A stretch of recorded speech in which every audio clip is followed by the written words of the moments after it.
We have got the biggest stories in Utah Jazz country this morning, and I don't think, without a doubt, I don't think there is any question that Will Hardy is the right guy for this job. And I know there's been a lot of consternation. I know there's been a lot of conversation about Will Hardy, but let me tell you what I'm being told by sources around the NBA and specifically sources in the Utah Jazz. Will Hardy's had this job for a couple of weeks. Will Hardy knocked it out of the park in his first interview. And one of the major components of the conversation with Will Hardy is building an offense that caters to the strengths of Donovan Mitchell and his commitment to developing the entire roster. I love this hire. I have no doubt that this was the right guy, as I've been telling you for weeks. Will Hardy and Charles Lee, from the very beginning, were the two candidates for the head coaching job with the Utah Jazz that we all felt were the best fit, and that Utah Jazz sources were telling us those were the two guys that the Jazz were really locked in on.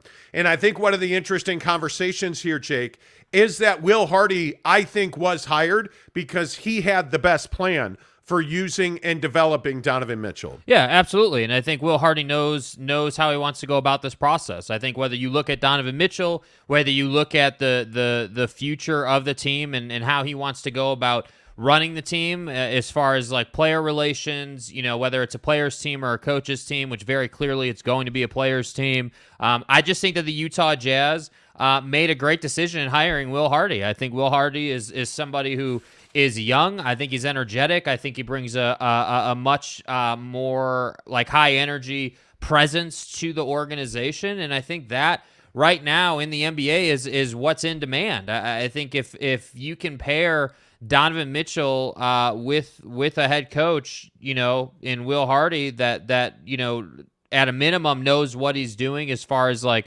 running sets and running a good offense and putting Don in a good position. I think the Jazz are already better right here today if they were to make no trades. Obviously they're going to, but if the Utah Jazz made no trades, yeah, I think you probably got better because you have a new voice, a young and energetic guy. And I think that Will Hardy, particularly over other candidates, has playoff experience. And that, for me, has always been the separating factor. I feel like his time in Boston, not only developing, Jalen Brown and Jason Tatum and several of these other players that contributed for them, but not just the development piece, but also the playoff piece. I think that, to me, is something that's huge. Like, frankly, Quinn Snyder doesn't have NBA Finals experience. Quinn Snyder doesn't have Western Conference experience, Western Conference Finals experience. And I think definitively, obviously, Will Hardy does. And so that's why I say when you're looking at this hire by the Utah Jazz, I just don't think you could have done much better. He's a young guy. He's going to relate to Donovan Mitchell. He's got postseason experience. He's got developmental experience. And by the way, he is a Danny Ainge guy. Him and Danny have a great relationship. So that's why I say when we told you January 6th on this show, June 6th on this show 3 weeks ago, it was a pretty obvious selection to go ahead and hire Will Hardy if you were the Utah Jazz. It just makes sense. So that's why when that came out yesterday, I just was not that surprised. And I'm really glad that they went with Will over some of these candidates. Some of you have commented that you wanted Terry Stotts or maybe a more experienced, head coach who's been in the league longer than Will Hardy's been in the league. But what I'm telling you is that it's not necessarily years of experience, but what you've done. Have you been to the postseason? Have you developed guys? Very simple. Yes, you have? Okay, great. Then you're a great fit. No, you haven't? Then we're not interested. And that ultimately is why I think the Utah Jazz hired Will Hardy.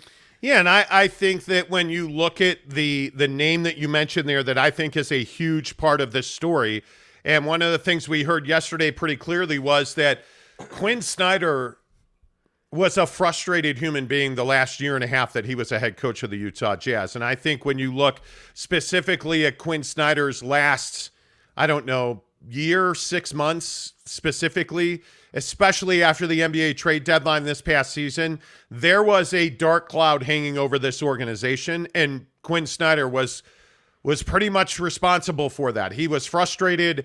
There was not a lot of positivity and energy in the building on a daily basis. It was described to me yesterday by sources at the Jazz that there were a lot of dark days. And this was a very difficult 18 months for the Utah Jazz. And a lot of that surrounded Quinn Snyder's happiness, and a lot of that surrounded Quinn Snyder's belief that the Jazz were not doing all of the things he felt necessary to compete for a championship. And that frustrated Quinn Snyder mightily.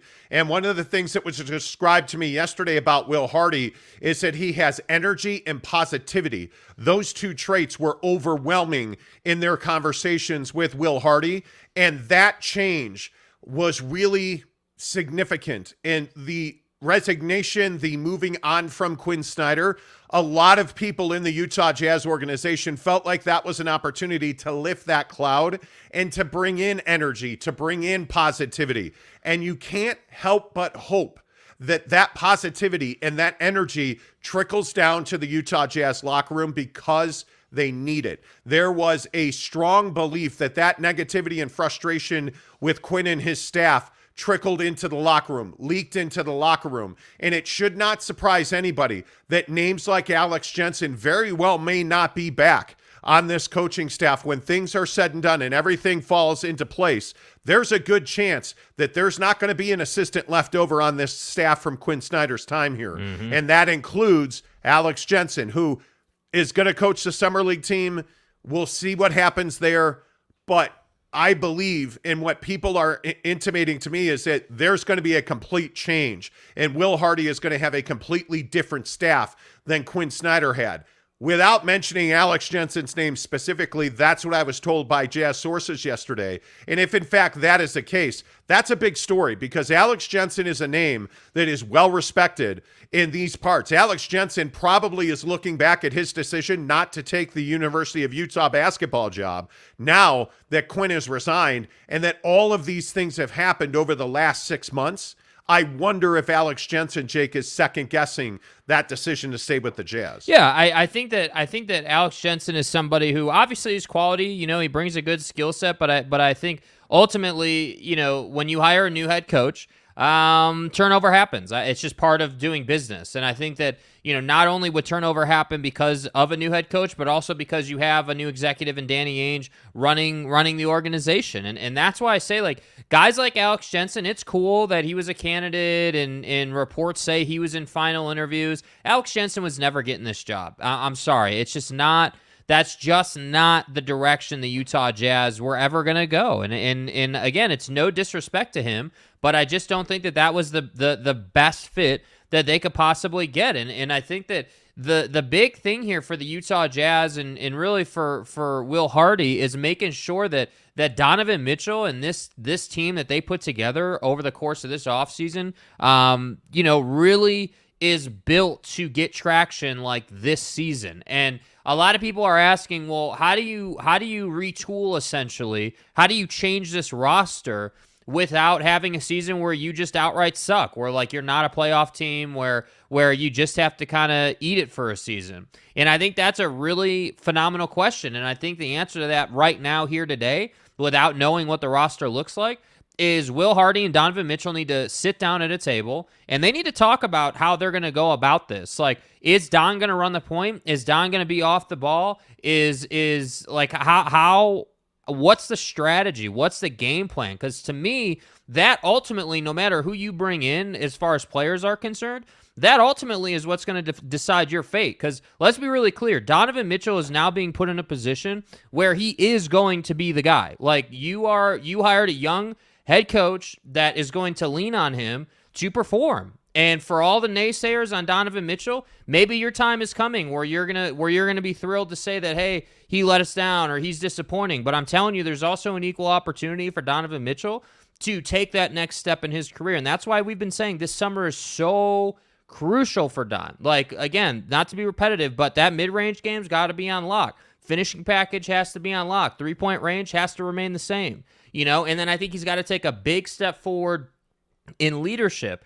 What's encouraging, though, is, for me anyway, is when I hear that, hey, like, you know, when Quinn Snyder was on his way out with the Utah Jazz, there was a dark cloud over the organization. Well, maybe that's why there was a lot of issues in the locker room as well. Like, partially. I'm not saying he's the whole reason, but if you think about it, like when you go to the office and your boss is all pissed off, that doesn't exactly help employee relations. So when I think about, hey, the Jazz brought in a young head coach who's energetic and a go-getter, that to me should kind of light the fire under Donovan Mitchell and the rest of this team, and they should really be able to do some good things this season. And that to me, if I'm a Utah Jazz fan, is what my hope is, that Will Hardy will come in here with a fresh staff, a fresh mind, and he will do some good things for this organization. Well, and I also think, obviously, yesterday I was told that, Donovan Mitchell was a major reason that Will Hardy got this job. One of the main questions that was asked of all the candidates was, hey, what is your thought on Donovan Mitchell? How do you see using him in your offense? And Will Hardy crushed that question. He was by far the most aggressive with the answer. He was prepared for that question to be asked. And I think that's ultimately why Will Hardy today is the head coach of the Utah Jazz. I also think, obviously, his relationship with Danny Ainge. And for everybody, by the way, who was like, oh, Donovan Mitchell's getting Johnny Bryant hired. They're, the same agent. Where is the conspiracy theory now? Come on. And we talked about this at length.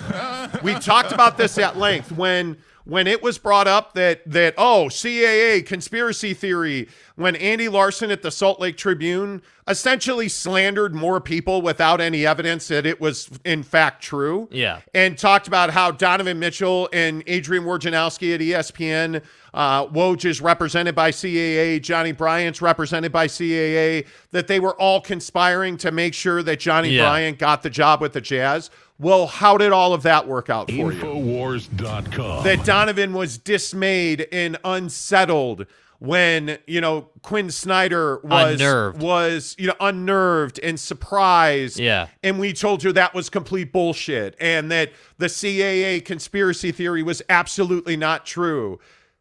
You've got to stop with this nonsense in this town. Facts. And I'm telling you now, from what I've heard around the league, Will Hardy's the right guy for this job. And Johnny Bryant, Charles Lee, they're going to be amazing head coaches in this league, in my opinion. Johnny Bryant will get his opportunity. It's not going to be right now with the Utah Jazz, and it's not any kind of CAA conspiracy theory that some local beat writer made up in the local fish wrap. That's not what this is. This is the right guy. They went through a process. Will Hardy, frankly, had all the right answers and had better answers than everybody else they interviewed. And to me, this was absolutely the right thing. And I feel like if you're a Utah Jazz fan this morning, I think you should be excited about this. This should energize you. This is the right guy. They made the right decision. In my opinion, Jake, that's really what matters here. Yeah, and I think we've also been saying that the Utah Jazz need a win. Ryan Smith, you needed a win, and to me, this is absolutely a win. You made, as you just said, you made the right decision here, and I think it is encouraging that finally we're getting a move here, obviously, but because you made the right hire here with Will Hardy. Now you've put yourself in a position to go and make the right Rudy Gobert deal and then go and make the right Mike Conley deal and so on and so forth. And so now you've put yourself in a position where you can have a really productive offseason. And my biggest thing here is that the way this is working now, this is different than how it was when it was, LHM and Dennis Lindsey and in that era of Jazz basketball. Like, you need to understand that this hire is a clear, step towards the new era of Utah Jazz basketball. And that's why I say, like, if you're a Utah Jazz fan, you should feel damn good today. Like, feel good about this hire. It is the first thing this offseason that I can legitimately say, like, yes, they got this right. This is who you should have got. He was the best available guy, for your situation. Like, you should be happy about this. And again, for all the people talking about how, well, Don had dinner with Emmanuel Quickly and, the Knicks are clearing cap space and all those people talking about Donovan Mitchell leaving the Utah Jazz, I think you just need to put that to bed now. Like, I don't think that Donovan Mitchell has ever been about leaving the Utah Jazz at this stage in his career. I think he just wants to win, and I think he's tired of Rudy Gobert drama or now we know there was a dark cloud over the organization, as you said. Like, I think Don's just ready to be out of that. That's a big part of it. Yeah. I would not underestimate that because I feel like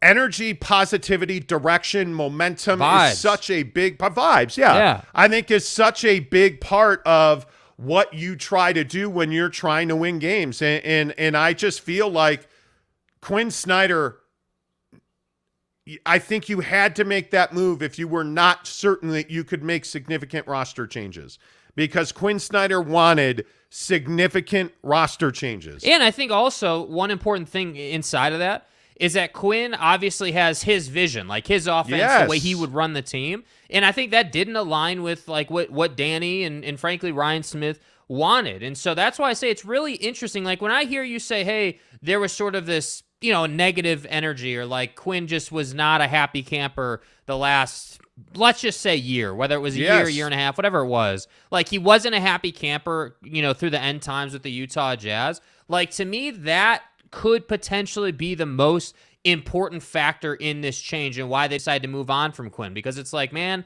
it's been almost a decade. Like it's just time to get that new energy in, and we know Donovan Mitchell is about to enter his prime, so we got to nail this. Totally agree. All right, let's get your thoughts in here. Good morning, Neville93. He says, holy F, we got a new coach. Hola Billy, good morning too. He says, morning, definitely a risk, but I believe the Jazz made the right choice with Hardy. Also really excited about Fizdale. Well, David Fizdale is also another big part of this, and I think that's a really good point. David Fizdale was hired not to be an assistant coach or the lead assistant. He was hired to be the associate general manager yesterday by the Utah Jazz. And this is a really interesting move because it signals a significant change in the way the Jazz are doing business.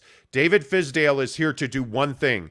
That is make sure that the development process for the Utah Jazz takes a significant step forward. David Fizdale is well known as a guy that develops talent. The Jazz are well known as an organization who have struggled to develop their talent. David Fizdale is here to develop talent. And again, you want to talk about energy and excitement. There were a lot of people in this organization that were very happy to hear that David Fizdale was coming to Salt Lake City. And absolutely. And when you wonder what Dwayne Wade's influence is on this team, I am told by Jazz sources that Dwayne Wade had a direct impact on the decision to give David Fizdale this opportunity, to bring him in.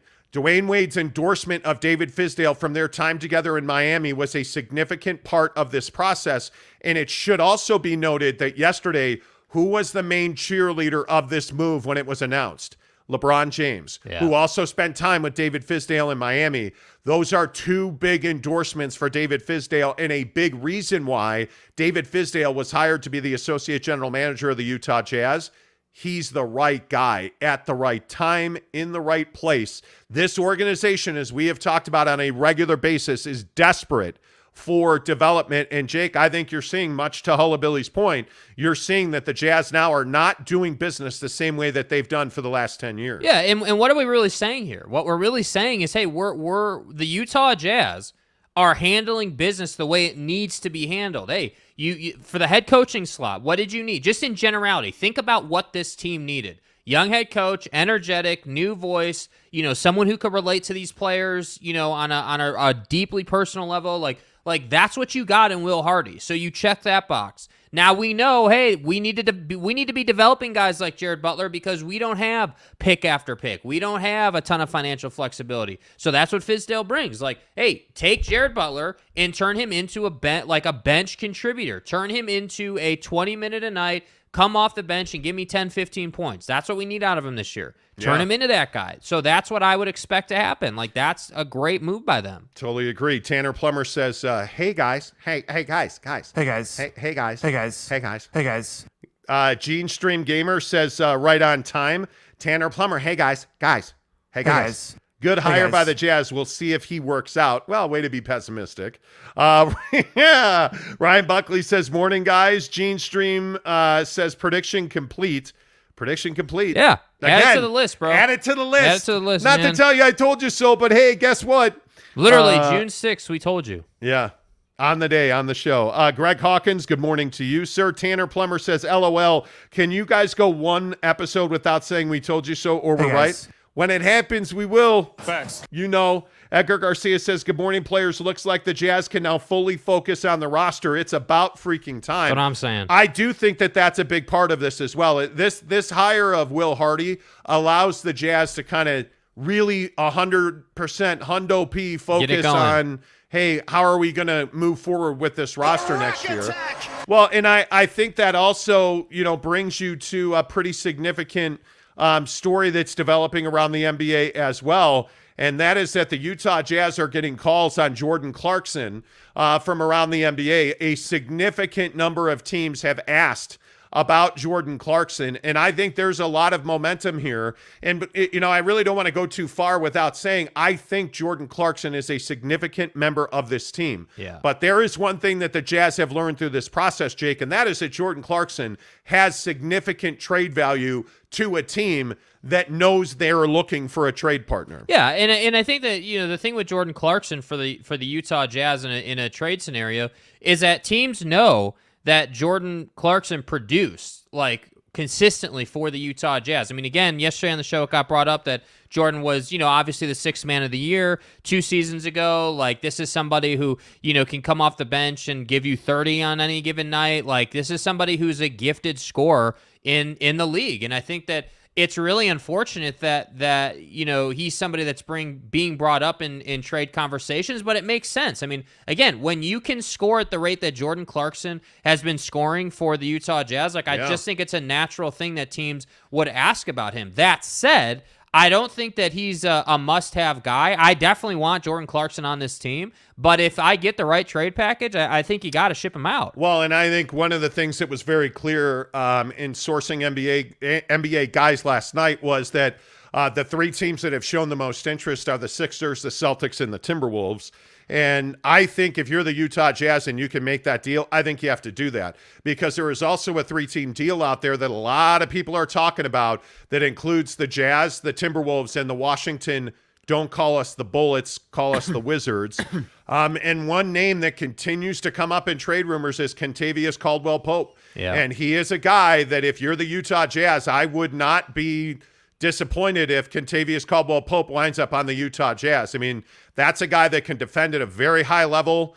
He fits into everything that you want to do. He is an energy player who can handle the ball, and he can shoot the 3.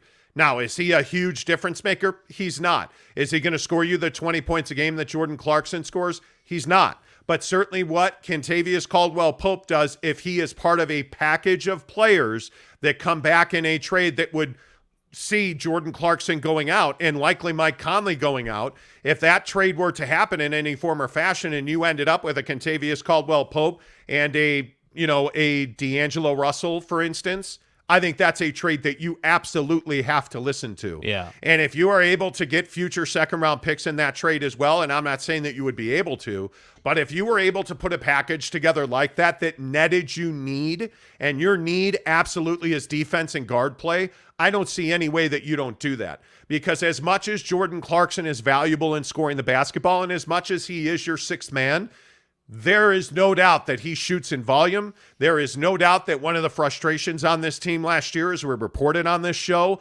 was that oftentimes Jordan Clarkson was a black hole. The ball would go in, but it would never come out. Yeah. And when he's right, nobody shoots it at a higher clip than Jordan Clarkson. But when he's off or not right, nobody shoots it at a higher clip than Jordan Clarkson. and the same things you love about JC are the same things that you hate about him. Yeah. That he shoots in volume all the time. And you know what? Truth be told, he's not a guy that really is a system player. Yeah. He's a guy that gets his own. And again, he's a bucket getter, and I think there's a lot of value for that in this league. Definitely. But if you are the Utah Jazz and you have an opportunity to turn a package of players that includes Jordan Clarkson, if you can turn that into a guy like D'Lo, or you can turn that into a guy like Kentavious Caldwell-Pope, Jake, I don't know how you don't do that. Well, and I think the most attractive thing about that scenario, if that were to happen, is that let's say you did get a D'Lo, you're not keeping D'Lo. What you would do in that case, then I would think, I mean, again, this is just my opinion, but if I'm Danny Ainge in that scenario, I'm going to try and flip D'Angelo Russell for maybe some more picks, or maybe, a player in a pick, or something like that. Because D'Angelo Russell is a player that obviously has value in the league, but the money is what would be an issue for the Utah Jazz in that scenario. And I also think Danny Ainge has made it very clear through his actions, or frankly, lack of action in the trade market, that he does want draft capital for the next couple of seasons. He is prioritizing that. So I just think if you were to make that deal and you were to get a transactional player like D'Angelo Russell, you could easily flip that into more opportunity for yourself in future years, which is what I think Danny Ainge is a magician at. Yep, let's get your thoughts here. Hullabilly says, spot on, Jake. I want JC here, but if you find the right trade, you got to pull the trigger. Absolutely. Yeah, and I think it's tough. Like, I think he's been a phenomenal player for this team. I mean, like you were saying, there are some complaints about him, but I think, again, he's had some amazing moments, and his time here has been nothing short of great, But again, this is a business. Like, sometimes you just have to make tough decisions and move on from people when it's time. And we're in that window right now where I don't really think anybody, and again, this largely excludes Donovan Mitchell, but again, if the price is right, you're going to move on from somebody. So that's just why I think it is. Yeah, and I think that there is quite a bit of momentum for that. I truly do. I think there's a lot of momentum for change and change in the right direction. Clarkson's flaws are so obvious, Requan says. There must be a way for the staff to make him improve his decisions and be able to drive and kick a little more. Well, I mean, that's easier said than done. I think it's very difficult when you're counting on a guy to come off the rack and give you a lot of points and a lot of energy. It's hard to say, not so much energy and not so much points, not so many shots. It's really difficult to tell him not to shoot as much because he's got one job: score the basketball.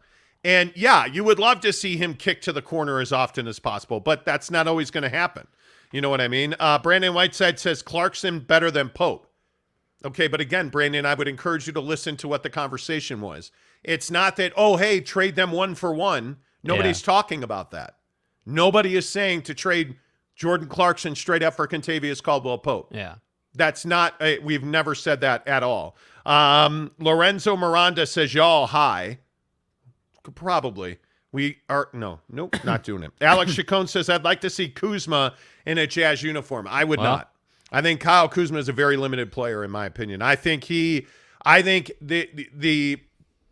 situation with Kyle, you only have to go back to the Lakers. The Lakers traded Brandon Ingram and Lonzo Ball, and they held on to Kyle Kuzma. Now, they won a championship for that. But Kyle Kuzma is a guy that could have netted them a much higher return. And you could have kept Brandon Ingram.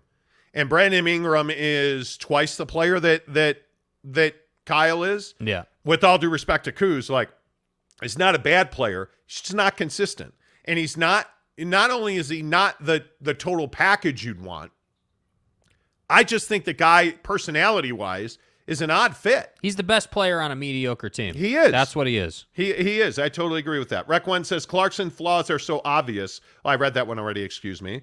Will DeThrill says, Jazz get Will Hardy. Celtics may get JC. It chokes me up to even say that. Yeah. To fill the only hole they have, which is bench scoring. Who is Ainge really working for? Listen, if you want to make a 3-team deal with the Celtics, because I don't see, they're not going to trade you Jordan Clarkson straight up for Marcus Smart. Yeah. They're not going to, I mean, there's not, in my opinion, a 1-for-1 deal there. But if you want to include them in a 3-team deal, the guys that I would value, the other team we got to talk about here when we talk about making deals, talking Utah Jazz basketball right here on the Monty Show. The other team you got to talk about here is the Charlotte Hornets. Yeah. Because the Charlotte Hornets are going to make changes. There's no doubt about that. In this situation with Miles Bridges, where there was some question about why they didn't bring him back, Mitch Kupchak minced no words yesterday when he said, we're bringing Miles Bridges back. Yeah. We value Miles Bridges. The Charlotte Hornets are absolutely out there looking for talent. They're absolutely out there looking for new bodies, right? You know that there's a relationship in place there. They have an enormous amount of talent on that roster that is available. I mean, they're a team I think that you have to keep an eye on when you talk about making these trades. And if you're the Jazz, or if you're like one of the most active teams of the offseason, I think has been the Minnesota Timberwolves and their efforts to bring better fits around Karl Anthony Towns. Mm-hmm. I think when you look at guys like Terry Rozier, you look at guys like Gordon Hayward, you look at guys in Charlotte that fit a very specific need. That's what Minnesota needs. But it's probably going to be a 3-team deal. Is Minnesota willing to give up on a guy like a Malik Beasley? Is Minnesota willing? You know that Minnesota is already trying to trade D'Lo. I mean, how much are they willing to give up to get what they're looking for? Yeah. That's the big question. And by the way, Minnesota is also a suitor for Rudy Gobert. So I would not be counting Minnesota, Charlotte, and I still maintain Toronto is the most likely best fit for Rudy Gobert if that trade happens. But I'm telling you now, Minnesota and Charlotte are two teams that feel like they're going to make big trades. Yeah. And if you're the Utah Jazz and you can get involved in one of those deals, Jake, I think you absolutely have to do that. Yeah, and I think that's like what their highest and best use this offseason is being a third team in these bigger fish deals. Like, you know, a lot of rumor mill out there talking about how Kevin Durant's going to Phoenix or Kevin Durant's going there, or whatever. Like, you know, I think in those level of trades, you want to be the third team. There's options there. There's routes to getting things done. So I absolutely think that the Jazz have an opportunity there. Yeah, I think they do. Tyler Hopkins, good morning to you. I would hate to see Jordan Clarkson leave, but if the Jazz were able to make a deal that makes the team better, then I would be fine with Clarkson leaving. And I think you can say that about just about anybody on this roster. Absolutely. I mean, if you trade Donovan Mitchell and it makes your team better, if you trade Rudy, if you trade Jordan, if you trade But this is whoever. why it was so important to hire Will Hardy, because now, you know, you have a commitment for the next 5 years. I mean, you're talking about a guy who's going to be here long term. And Danny and him are on the same page. Now you can go out and make those deals because you're comfortable with who's going to be coaching on a night-to-night basis. Yeah, totally agree. Daniel Westover says Jordan Clarkson is the only player on the Jazz other than Donovan who can get his own, unless you count Bogey backing someone down in the paint. That would be hard to replace. But again, I think it depends on who you replace that with. Yeah, I think you got to dream a little bigger. I mean, Yes. sure, right now he's the only other guy, but that's not going to be the case come camp. I mean, that's what I'm saying. Like, you have to understand that there's changes coming. Like, I think that, you know, with all due respect, I think that Utah Jazz fans are a little resilient to the idea that this team's going to look completely different. Like, I'm talking about like Rudy's going to be gone. Royce, I definitely think, is going to be gone. I think there's a decent chance, as we've been talking about this morning, that Jordan Clarkson gets traded. Like, there are deals out there now that Will Hardy is hired and this Jalen Brunson stuff with the Knicks is getting handled. Like, you know, the things are getting handled. A lot of the big name situations have been taken care of. Russell Westbrook opted into his $47 million. Yes. James Harden's going to opt into his $47 million.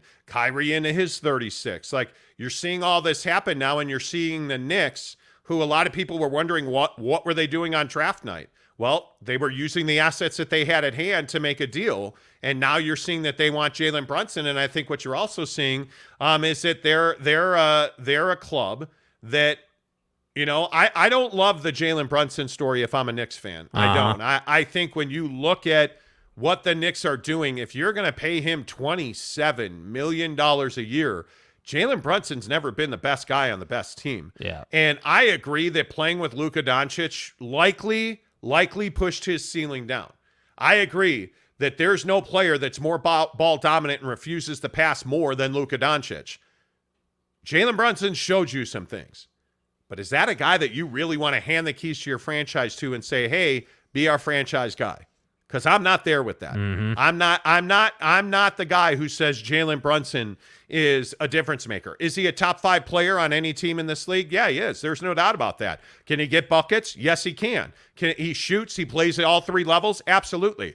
I'm not handing that guy close to $30 million if I'm the New York Knicks without a franchise level player to play next to him. Yeah. And that, to me, Jake, is the biggest issue because I don't see that the Knicks have that guy. Yeah, and my biggest problem here is that you're shipping out Nerlens Noel and Alec Burks to get this done to create the cap space. I mean, shipping those two guys out combined with what you did on draft night, you know, gives you $30 million in cap space so you can go and sign Jalen to $27 million a year. And the problem is you're exactly right. Jalen Brunson is never going to be the best player on your team. Jalen Brunson is somebody who is your 1B to the guy, just like he was in Dallas. And I think you saw him peak because Luka got hurt. And so then Jalen was able to step into that role for, you know, a couple of games against the Jazz or here or there, like kind of be the Band-Aid to that injury. And he performed. But I don't buy that Jalen Brunson on a night-to-night basis is going to give you 25 plus in the Eastern Conference. I just don't buy that, and I think that I applaud Jalen Brunson and his agent and his people for getting his ass paid. That's what this league is about. Yeah, I totally agree. As we talk Utah Jazz basketball, Will Hardy is the new head coach. Would love your comments on that. How do you feel about that? There is a lot of belief that Jordan Clarkson is one of the bigger names that the Jazz may be willing to trade. They're getting a lot of calls on him. And if you're not a fan of the Jazz, who are you a fan of? What is your team doing? We love talking NBA free agency on this show, so let's get more of your comments in here. Lorenzo Miranda says, I'll join you guys if that's the case. Okay. If what's the case? Tyler Hopkins says, I would hate to see Jordan Clarkson leave, but if the Jazz were able to make that team better, I would do that. Yes, I agree with that. Hey, look, it's Gabe Ledley. He of a new PS5 yesterday. Yeah. Appreciate you being here. Karen Montemayor makes an appearance on the show. Karen, how we doing? Can't believe I didn't win the giveaway yesterday. Must have been rigged. Can I speak with your manager? No. Stooge. I am the manager. Gene Stream Gamer says Gabe the champ. Yes. Will the Thrill says JC is the only good deal that Jazz have. I don't know about that. Yeah. I don't know about that. That's not true. I don't know about that. Alex Chacon says, have you guys heard anything new as far as the Rudy trade goes? It's been very quiet, and I think there were a couple of factors at play here when it comes to trading Rudy Gobert. I think, one, you needed to hire a head coach. We've talked about that. I think it's very necessary to understand who that coach is going to be. Now, in my opinion, they've known that Will Hardy was going to be their guy. So I think pre-draft, they knew Will Hardy was going to be their guy, right? I think as soon as the finals were over, they got into high gear with him. Mm-hmm. But I also think that the hard part is the asking price for Rudy Gobert that Danny Ainge has hung out there is exceptionally high. He wants first-round picks. He wanted a first-round pick in this year's draft. They weren't able to get that done.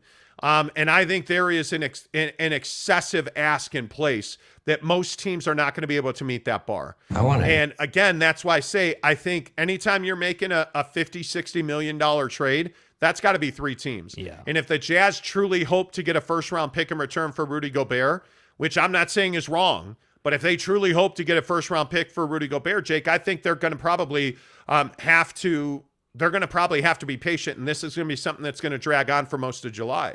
Yeah. I think that Rudy in that deal it's just a harder deal to make. And when you need a third team, when you're trading a ton of money, it's going to take time. But my biggest, again, I'm just going to keep saying this, my biggest concern with the Rudy situation is that it does drag on too long and you lose your leverage position as far as the asking price, and then you end up making a deal where your asking price goes way down because you need to move his money, which they do need to move his money.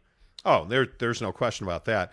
James Knight says, so not to back over my earlier comment, but didn't you, I never get it wrong, mofos, suggest the Jazz needed a young black coach? I said specifically about that, and if you made a comment earlier, I didn't see it, I apologize. I think that was something that you absolutely had to explore. Mm-hmm. And I think that when you talk about Johnny Bryant and Charles Lee, I think they explored it. I think Will Hardy is the exact right guy to hire. And I think we have said for the longest time, really back to early June, Charles Lee and Will Hardy were the two guys that we're told they were going to focus on. Yeah. Charles Lee is going to be an excellent head coach in this league. I don't know where that happens, but that doesn't mean that Will Hardy's not a good head coach. That doesn't mean that Will Hardy can't succeed. I think Will Hardy is going to succeed in a big way. Came from the bottom says, I'm a Laker fan, but I think the Jazz need to break up that trio. I think there's a championship win. Their championship window closed when they lost to the Clippers last year. Yeah, there's no doubt about that. Yeah. There's no doubt about that. Jeremy Bolton, good morning to you. Maybe Hardy can bring the JIMMER. Hopefully not. Hopefully not. Dante May says Juzang or NAW could be developed into Diet Clarkson. I am not an NAW guy. I understand. And this goes back to part of Quinn Snyder's frustration. That's what you got for Joe Ingles. That's what you got for, at the time, the soul of your basketball team. An expiring contract. And a $13 million expiring contract. And you turned him into NAW, and that hasn't gone anywhere. Yeah. Juzang's a guy that really excites me. Really excites me. And Tony Jones at The Athletic made a really good point when he wrote that Juzang should have come out last year. He went back for his junior season this year. He should have come out the year before. Right. And he didn't. And if he had, I think he probably would have been a late, early second-round pick. And the Jazz are going to get him on a free agent deal here. So I think Juzang is an excellent, excellent pickup for them. Yeah. Mitchell Harding, good morning to you. He says, Jazz have done everything they needed to do so far. Next 2 weeks says it all. Have faith. Totally agree with that. Mitchell also says, all in, it looks like we will get another year of watching high-level basketball either way. I hope so. Because bad basketball is bad basketball. And that's what I mean about the hire. Like, I think that no matter what, you're already better. Like, yes. And again, I know that Will Hardy's young, and people think that that's a big risk for the Utah Jazz, but I think overall you're already better because you have a new voice and you have a fresh perspective, and I think you're going to see players used in new ways that we haven't seen over the last 5 years. Yep. Lorenzo Miranda says, how likely is it Rudy does not get moved? I still maintain it's 70-30 he gets moved. I think it's very difficult to bring him back to this locker room. I think I'm not saying that he burned any bridges. He lit some bridges on fire. Yeah. And I think that there were a lot of factors at play, and I know we've talked about this a lot. I mean, there was simply a lack of accountability from the coaching staff down to the players. I think that was certainly part of the issue on this team. But Rudy doesn't take critique well. Rudy Gobert gets very defensive. When they talk about, hey, you got to defend the pick and roll better. He wants to talk about other people's defense. And the other thing that you can't get away from is even if you do bring Rudy Gobert back into the fold here, how do you handicap him defensively? And I know that's a crazy thing to say, but how do you handicap him defensively? Well, you got to change the perimeter defense on this team to do that. Yeah. Because you can no longer ask Rudy Gobert to guard guys in the pick and roll. And the difficult part is when you look at the Christian Wood situation in Houston last year, where Wood hits that game-tying three to send the game to overtime, that's a hundo P on Rudy Gobert. Yeah. And you look at the switches and you look at he and Bojan Bogdanovic are just not a good fit together on any side of the floor. And then offensively, his limitations in crunch time, I just think you need a change. I think this Jazz roster needs a change, and I think they need to feel better about the guys around them. Yeah. And we can sit here and we can debate this back and forth, but it's very difficult to get away from the fact that 2 years in a row in the playoffs, Rudy Gobert got schemed out of effectiveness. Facts. And there's really no way to handicap that. The Clippers and the Dallas Mavericks essentially ran him off the floor. Yeah, man. Talking with Raphael podcast says at least we go Bo Cruz in the team. Not really sure what that means. I'm not means. sure who Bo Cruz is. I want the Utah Jazz to trade every single one but JC and Donovan. They can stay, put the whole team, like we say in Spanish, basura, which means garbage, by the way. Yeah. I agree. Spencer Morgan, good morning to you. Newsflash, Jazz organization vastly overvalues Rudy Gobert, but we already knew that from his contract. Their overvaluing of him doesn't prevent them from being able to make a deal. Well, let's hope it doesn't prevent them. Yeah. But does Danny Ainge overvalue Rudy Gobert? Because I've been told point blank by Utah Jazz sources that this is Danny's ship. He's running the ship here. And he does have to run his deals by Ryan Smith, but just in a conversational manner. Yeah. He's not like, hey, I need your position. Hey, Dad, hey guys. I need your position. Hey, guys. No. He's saying, hey, this is the trade that we have in place for Rudy Gobert. Here's why I want to make that deal. And Ryan's pretty much going to drop a rubber stamp on that deal. Look, I don't think that Danny Ainge is sitting here saying to himself that Rudy Gobert is 100% worth what I'm asking. What Danny Ainge instead is doing is saying, okay, I'm going to ask for this and hope to negotiate down to a level that's acceptable. That's what I think Danny Ainge is doing. I think Danny is asking high and hoping that the teams that he has conversations with come back and give him a reasonable counter offer. That's what's happening here. I don't think that Danny Ainge is naive to what Rudy's actual worth is in the league. Yeah, I think that's a really good point. And Spencer, I think you make a really good point. I think that, it is what it is. Wilda Thrill says Bo Cruz is Juanacho. Oh, great. Juanacho Hernangomez. Juanacho Belgrande, as I like to refer to him as. And he's that guy. I guess we had to call him Bo Cruz now. Apparently. No, I have not seen the movie. Bo Cruz, he's that guy that everybody falls in love with. Mm-hmm. He's the minivan, the George Niang. He's that guy. Yeah. Buckets, bench. But he's not that guy in a championship team. And I like what Hernangomez brought to this team. You know, my guy Wanacho is a try-hard guy. He can knock down the three, and he could do that for about 8 to 10 minutes a night. And that's it. If he is your guy coming off, if he's anything more than a 10, 11, 12 guy, because you're never playing, 14, 15, if he's anything more than a 10, 11, 12 guy, you're in trouble. Yeah. You're in trouble. He should not have a space on this floor. And by the way, as we talk Utah Jazz basketball here on the Monty Show, I will just again say, what's going on with Rudy Gay? Where is Rudy Gay? Haven't heard 2 words about him. Pack everything up. We're out of here. Is that a guy that the Jazz value? Is that a guy the Jazz value? Is that a guy the Jazz don't value and would include in a trade? Yes. That's a big question because nobody's talking about him, and the other guy you're not talking about is Hassan Whiteside. And I've had conversations about Hassan Whiteside, and Hassan would like to come back. Hassan would like to be here.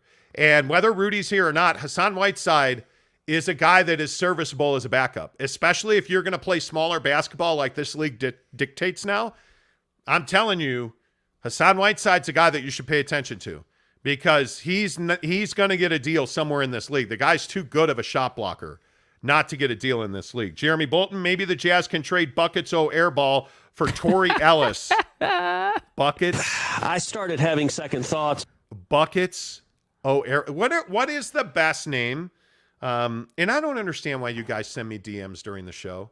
Like I'm literally sitting here reading comments on the show. Like I'm reading all of your comments, and I get Barry sending me DMs. Hi, Barry. Saying it's so frustrating. Oh no, that's right. I don't read your DMs on the show. Anyway, but what's the best Royce? Yourself. Well, what is the best Royce O'Neal nickname? I don't know. I mean, Buckets airball is hilarious. I mean, there's been, I don't know, give us your best Buckets blank name for Royce O'Neal. I mean, I've been saying since, the beginning of last season, Buckets bench, but like, I don't know. There was one yesterday. I can't remember. There was one yesterday that was hilarious. I just can't remember. Okay. And it's so funny to me. It is so funny to what? I just like I've got like 5 direct messages here. Okay. And I want to understand it. I want to understand it. Make like a comment. Why aren't you comment on the show, man? By the way, hit the like button too. Anyway. Thank you. Jeremy Bolton says maybe the Jazz can trade Buckets airball for Torrey Ellis.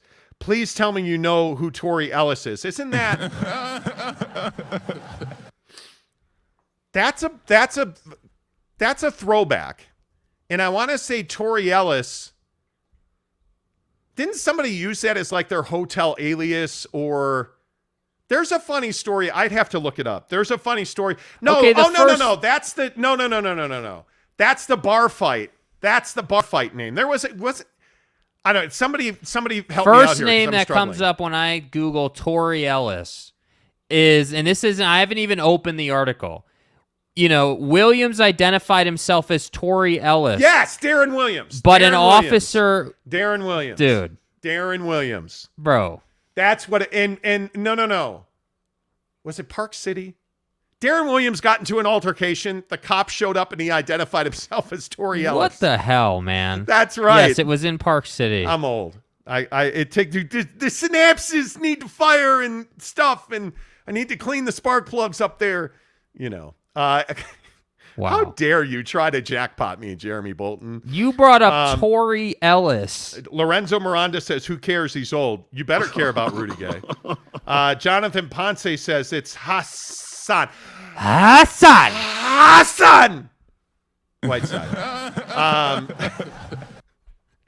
Just as obnoxiously as possible. Hassan. Alex Chacon says, I wouldn't be opposed to bringing back Whiteside, but he's got to be more engaged every single game. And he's got to control his emotions. That's the other thing that I think is... But again, But again, you're asking someone to do something he's never proven to do with anybody who's ever coached him. No, I don't disagree with that. Don't be unrealistic about who he is, man. But I think you got to hold him accountable to that. Yeah. And I agree with you on that. Yeah. Hassan Whiteside got paid and then kind of checked out in the intensity department. And Hassan Whiteside is that guy who likes to flex on dudes. Hassan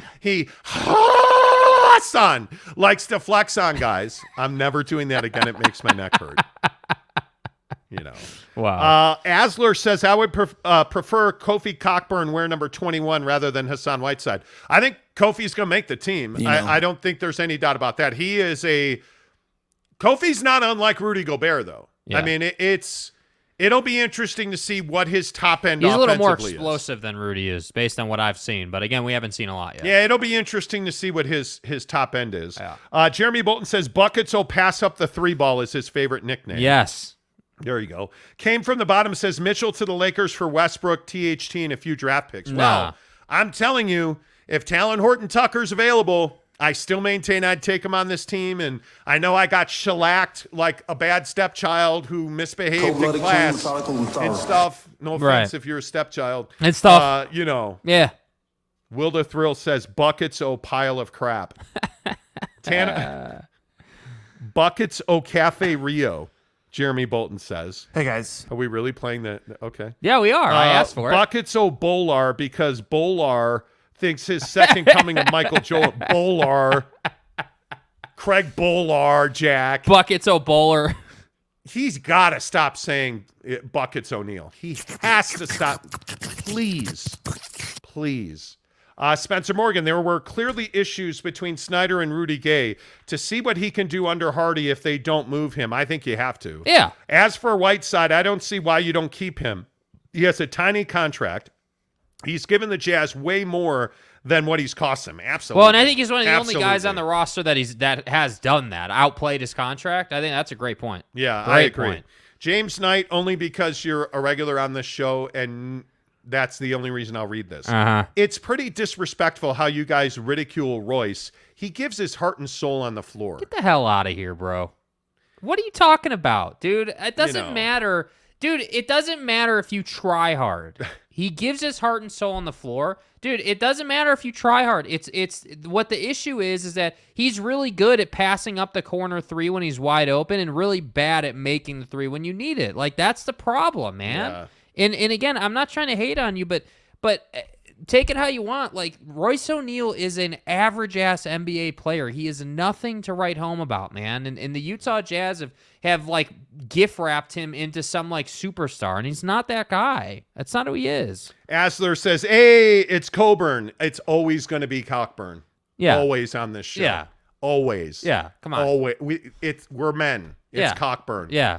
Thank Kofi you. Cockburn. Yeah, thank you. Buckets KFC. There's been a lot of Buckets names. Buckets, oh, God, get off our team, O'Neal. Wow. Lorenzo Miranda. Tanner Plemmer says, Bolar, he doesn't deserve to have his name pronounced correctly, needs to be canned. Craig Bolar. Wow. Yeah, he's brutal. Eric and Raleigh says, Buckets, oh, no defense. Well, Buckets, oh, used to play defense. He's first team all defense. He's the best clamps. defensive player ever. Just ask clamps. Holly Rowe. Clamps. Oh, I love Clamps. him. He's the best. Clamps. Okay, sorry. That was probably rough. I miss Matt Harpring. Yes, I said that out loud. Jeremy Bolton says, Riley Nelson gave his heart and soul for BYU, but BYU still sucked. Yes, they did. No. Jimmer. Yeah. James Knight says, how many NBA games have you suited up for, Jake? What does that have to do with anything, man?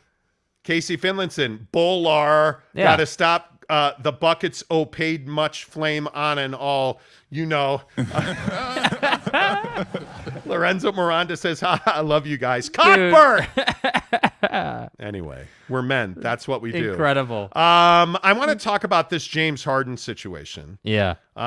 Because I also think that when we talk about James Harden, this money he's getting today is crazy. It's ridiculous, dude. He's going to opt into $47 million potentially today. There is Woj is reporting. Woj bomb. Buckets of Woj. Is reporting that, and Bolar is not. Okay, we'll stop. Cockburn. Anyway, the point is, listen, Listen. When it comes to James Harden today, there are reports that he and the Sixers are trying to negotiate an extension to pay him far less than the $47 million. He has a player option for $47 million this year in Philly. Right.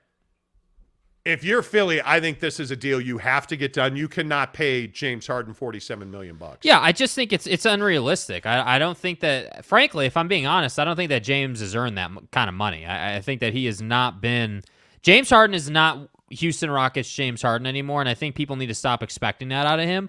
But I think with that being the case, I just don't think that he deserves $47 million a year. Like, you're talking about Steph Curry money, man. Like, that's not where James is at. And the problem truly at the core of it for James Harden is that James Harden has never proven to be the guy on a championship contending basketball team.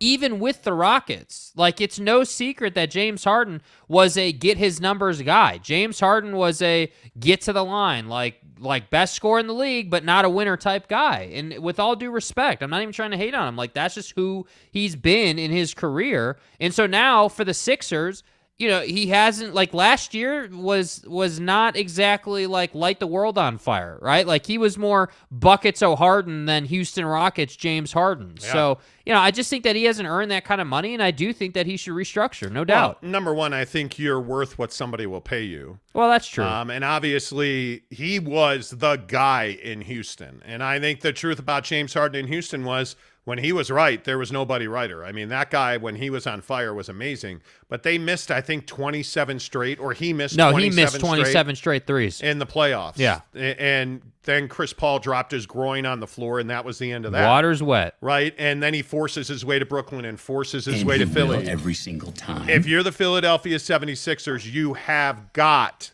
to renegotiate this deal. Yeah. I also think the other big story is going to be the New York Knicks, and this is a conversation I think is really important, because the Knicks are a team that, if the NBA is going to thrive, the New York Knicks need to be relevant. And I think if they're going to go all in and pay Jalen Brunson $27 million, I just think this is another very New York Knicks move. Yeah. And again, not to be redundant, if you're just tuning in, we talked about this a minute ago.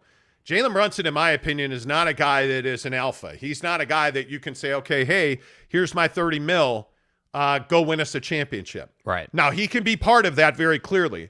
But I think the thing that we learned in Dallas is he's never going to demand the basketball. And I understand that Luka Doncic is a guy that's not going to pass unless he feels like he needs to pass, or he had too many biscuits before the game and that ass is tired, whatever it might be. Luka Doncic isn't passing unless he feels like it. And I think that was to the detriment of a lot of guys on that roster. And Jalen Brunson was probably the number one guy who suffered from being on the same floor with Luka Doncic. That does not mean that you can put him in the middle of Madison Square Garden and expect him to be the reason that you're going to move into, you know, playoff relevancy year in and year out. Right. Because what this does by paying him $30 million, it probably means you have far less depth on that roster. Because this is a team who I think has cleared something like $19 million in salary cap over the last week, including yesterday when they traded old friend Alec Burks and Nerlens Noel. When they traded them to Detroit and cleared more space, it's pretty clear the Knicks are going out to get Jalen Brunson. And I just don't know. I think it's a huge risk. I don't know that this works out for the Knicks. Yeah, here's what I think ultimately happens for the Knicks in this deal. They're going to get it done. And I think if you're the Knicks, or if you're a Knicks fan, what excites you about the Jalen Brunson situation is the Jalen Brunson to Mitchell Robinson connection is going to be lethal. There's no question about that. And furthermore, I would tell you the bigger question in the Jalen Brunson, Mitchell Robinson connection is, how does Julius Randle fit into everything that's going on here? Like, is the expectation that Jalen Brunson is going to come in and run point guard and sort of just be, you know, like your best scoring option? Because that's not what they've had. Like, again, don't forget, you've got R.J. Barrett, you've got Julius Randle, you've got Mitchell Robinson, like you've got some dudes coming off the bench. Like you have some talent there, but I just don't think that the expectation should be, oh, well, we just cleared all this cap space, we're signing Jalen, now we're definitely going to the second round in the playoffs, or we're definitely going to the Eastern Conference, because that's not how it works. And the last thing I'll say is defense is what won in the Eastern Conference. Don't forget that. And they do not have that. And Pudge NYCE says Jalen is a piece. He is a piece. Yeah. He's not the piece. Right. He is a piece. And you know what? Gene Stream Gamer makes the best point on James Harden. He's taking his step back too much with his career. Dude is traveling his pride, man. Yeah. And I think he is. Yeah. He's out chasing that. I agree. Eric and Raleigh says teams think they have to spend on players to keep up with other teams, but they don't make smart decisions. See the Brooklyn Nets. Yeah. Because the Nets really are one of the best examples of trying to buy a championship. And look where you are now. You're in a situation where you're probably going to lose Kyrie and KD altogether. And if I am the Golden State Warriors, I'm making the call on Kevin Durant. He said out loud in an interview on his podcast the other day that he would be wide open to going back to Golden State. Why would you not? Yeah, wouldn't you be? Why would you not? Jesus. Yeah. Alex Chacon, the Knicks have to get Nolan out of the building. Good luck. Yeah, that's not happening, dude. Good luck. Yeah. Pudge says not necessarily Dallas might do a sign-in trade. We'll see. I mean, it would be Mark Cuban's a pretty savvy basketball operator. I would think that you would want to get something other than nothing for him. But I think the Knicks would be under after they could do a trade if they're under the tax. Yeah, they're three. So after won't, Brunson, they're about $3.5 million under. But I wonder if that would hard cap Dallas though, because Dallas is close. So. Yeah. I don't want to speak. I don't know that for sure. Eric and Raleigh says spending just to spend is what most teams do in the NBA. Specifically the Knicks. Yeah. You know, I agree with that. Pudge says Mitch will be great with Jalen Robinson. I actually think Mitchell Robinson is a really important player. Yeah. Because he's a guy that I think a lot of teams want. The Bulls want. I can tell you right now, I've heard a dozen times the Bulls want Mitchell Robinson. Well, and I think he gets forgotten about a lot of times. Like, I think people just forget that he's this 7-footer that's got a ton of athleticism. And again, the most important thing, and this is one of my biggest beefs with some of the, not just Rudy, but like some of the bigs in the league that maybe aren't like all-star caliber bigs. The great thing about Mitchell Robinson is he does want to end you. He does want to make that statement, and he is a phenomenal pick-and-roll player from an athleticism standpoint. So that's why I say, like, I think that the Knicks are looking at this, and they're saying, okay, we're going to sign this guy, and we're definitely going to be better for it, because I think we can all agree Jalen Brunson definitely makes you better. The problem is for $27 million a year, he's not outplaying that contract. And I can't remember who made that comment earlier, but I think that's one of the best things that we don't say a lot is, hey, what value am I getting for the money I'm spending? This is the Kyrie problem. This is the James Harden problem. This is the Rudy Gobert problem. The Russell Westbrook problem. When you hand Russell Westbrook a deal that pays him $47 million on a player option to end the deal. Yeah. James Harden, $47 million. Rudy Gobert, $41 million. This is the dynamic at play with John Wall. What is it? John Wall got his buyout. He's going to be a vet minimum guy this year because he got the buyout. What can he go and do to earn himself yet another couple-year extension? You, as the LA Lakers, should be signing John Wall. You're not, because you're going to pay Russell Westbrook $47 million. And it is buyer beware, in my opinion, when you're talking about these huge contracts with these guys. It's crazy. Spencer D, good morning to you. Knicks paying $25+ million for Brunson is way too much. I agree. Totally agree. Low 20s is where Brunson should be, but they're not paying him that. Asler says Brunson, Randall, and Barrett lefty trio. Ha ha ha. Yeah. Well, and I don't understand why you have not traded. Julius Randall is a good player. Yeah. But you're not winning a championship with him. No. And I still maintain RJ Barrett has a much higher ceiling than we are watching right now. It's a coaching issue. I know that a lot of people tell me I'm crazy on him. I'm an RJ Barrett believer. I'm an Emmanuel Quickly believer. I think that look at Tyrese Maxey in Philly. James Harden hurts Tyrese Maxey in Philly. And he still gets his numbers. And that's exactly right. I wonder how much all of this roster change in New York helps or hurts RJ Barrett, because if I'm the Knicks, that's the only thing that should matter to me. Well, the one thing they haven't had, if you think about it, the one thing they haven't had is a dynamic point guard to feed these guys. Yeah. So I think, but is Jalen Brunson that guy? Yeah, he could be that guy. He's got passing ability. He can run an offense, but I think Again, that's just not how they used him in Dallas. And that's why I say I don't know what Jalen Brunson's highest, best use is. I know he's not an alpha, but can he show us more in the passing department? Can he be double-double every single night because he's getting all those assists? I don't know. I think that's what remains to be seen. It's a huge question. I think that's a huge question. Yeah. And again, this James Harden thing today, in case you're not up to a Hundo P on the news in the NBA today. Hundo P. I'm cool and hip, and there's nothing you can do about it. James Harden today. James Harden today is the deadline for him to opt into his $47 million deal. And by all accounts, the Sixers are trying to do quite a bit. And it's not the easiest thing in the world to do when you're in the Sixers position. I mean, you're dealing with a guy, and James Harden, frankly, who's very expensive to you, and $47 million is a lot of scratch. But he's also a guy that allows you to go and make trades. If you can renegotiate James Harden's deal, that opens you up in Philadelphia to do a lot more. Yeah. And I think that's why you're hearing that they would love to add a guy like a Jordan Clarkson, that they'd love to go in and make a deal to get better depth. Because as we found out in Utah, the minivan George Niang ain't quite getting it done. And I think one of the more difficult things, Jake, is it's very difficult to figure out and project what a roster looks like when you have a $47 million James Harden on your team. Yeah, and I think all you're trying to do is get $10 million a year back on your cap. That's what you're trying to do with the James Harden contract, because that gives you enough to go out and get, two extra players that can be contributors but are not like grade A guys, So that's what you're trying to do. Yeah. Pudge NYCE says RJ is averaging 24 points a game with no plays ran for him. He will be great this year. That's what I mean. That's what I'm saying. That's why I think the Jalen Brunson situation has potential. Yeah. But if it's just going to be this thing where Jalen rolls into the Garden and is expected to put up 30 a night, that's not going to be the best way to use him. Scoring is not the issue. The issue is facilitating and getting these guys into positions to get high percentage looks. That's the issue. Wow, look at Jeremy Bolton. Now, Jeremy, this is a critical comment for you. Uh-huh.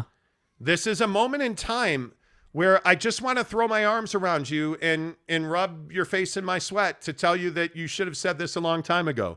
Now I feel awkward. As much as I dish the hate on Caruso. Don't. You're serious right now. I'd actually would like to have him on the What? Jazz. What? See? Friends. Whoa. There are certain moments in this life Whoa. where the flowering of a young man happens. And he comes around to realize that as a man, sometimes you have to be humble. And here we are with Jeremy Bolton, whose kids bought him a Jeremy Caruso. Buckets O Caruso. I just named your next child Jeremy Bolton. You're casual. Jeremy Bolton's kids bought him an Alex Caruso jersey because he's such an Alex Caruso hater. Yeah. So to hear you type those words, but I saw them, not heard them and stuff, I'd actually would like to have him on the Jazz. I'm going to not read the rest of the comment. I'm just going to bask in the glory of my manhood impacting, your manity and mentality and stuff. I got lost in these comments, but anyway, Jeremy Bolton also says, just kidding, Caruso sucks. I'll drop that motherfucker. Dude, why? Can't go back now. You said it. There's no going back, bro. I'm sorry, man. You were gone such a good role. Yeah. Pudge NYC says Caruso is a good piece. He is. Yeah. Caruso's the piece you want on a championship team. Yeah. All seriousness aside.